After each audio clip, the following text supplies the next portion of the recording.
There's no one in this room who can live up to that introduction. All I can say is thank you. If I were a smart man, I would just shut up and sit down now. True confessions. The only reason we asked John to give the introduction is because we knew we would hear Monique sing. Thank you, Monique, for being here. You know, you are a leader of two really vital movements, Lutheran World Relief, Lutheran Malaria Initiative. You're a role model. You're a great father, a husband, a colleague, role model to us all. For that, we thank you. And it really is an honor and privilege that you could join us. And Reverend Banky, the Bishop of New York. Judy, thank you for your generous hospitality. You know, it really is no exaggeration to say that everyone in this room considers you to be true heroes. So thank you for all that you continue to do. And most important,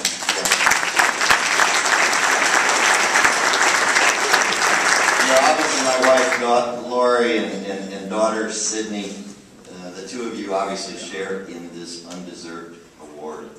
The two of you make me want to be a better man. The two of you make me want to be a better husband, a better father, and for that I thank you. You know, there's so many great colleagues in this room. I just want to lift up a couple here today. Terry and Jerry have been role models to Lori and me for 20 years. We're better leaders today because of the two of you. Thank you for that. Fred Craigle and Bonnie Rapette representing Thrive Financial along with a few others in this room as well. Thank you for being here today. Mark Heckler, president of my alma mater, Valparaiso University. It really is, I really feel honored that you're all here today, so thank you for that. You know, if you're like me, you find it difficult, and there are days, to faithfully live out your life in this increasingly post-Christian society.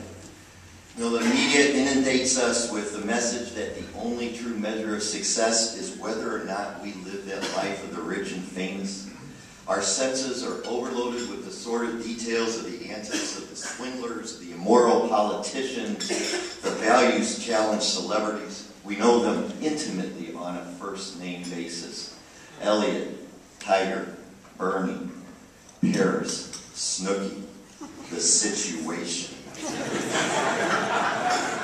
We also have lost trust in our institutions. The recent flash crash, unethical brokers, AIG, Lehman Brothers, Enron, to name a few. At home, we find it increasingly difficult to faithfully serve our family. The 24/7 pressures of work, misplaced dreams, the internet-related distractions and temptations. And so the question of how do you and how do I live a life of significance seems at first glance to be a hopelessly naive and eccentric pursuit. And those of you who know me well know that for this past decade, I've really become consumed with understanding and even writing and speaking about what it means as you and I, both sinners and saints, to live a Christ-filled life. How do we discover that life that Christ has asked us to live? And if we do, in fact, discover our God-given calling, do we have the courage to live out such a life in such a post-Christian era? So allow me to share with you just a few of the insights that I've learned during this Spirit-filled journey that I believe are worth sharing.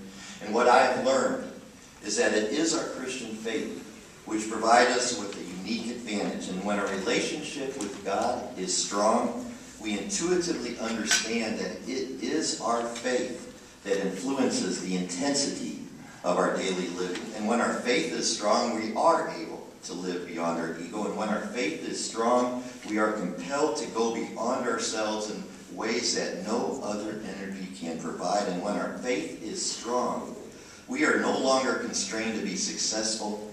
Rather, we have the opportunity to be successful. And when our faith is strong, it no matters what we do. What matters is how we live our life. And when our faith is strong, we understand that significance comes from preferring others over oneself. And it's those daily routines that we call life that become our most significant. We gain deep satisfaction living day in and day out, living out life in this myriad of unsexy ways over and over, knowing that this is how we are to serve in this particular moment, whether it's our taking our daughter in a carpool, or coaching our son's basketball team, or spending the night in a hospital caring for a friend, or building a well in Ethiopia, bringing our spouse a cup of coffee, or in my case with Lori, a glass of wine. When our faith is strong, every activity is significant and intrinsically rewarding in itself. What I have learned is that when we reduce our own ego and focus instead on the needs of the world, what we discover is that doors will magically open. Chance meetings occur, we become stronger and wiser beyond our wildest dreams. What I have learned is that each day we wake up forgiven and begin a brand new story, one of service, one marked by intensity and integrity, remembering that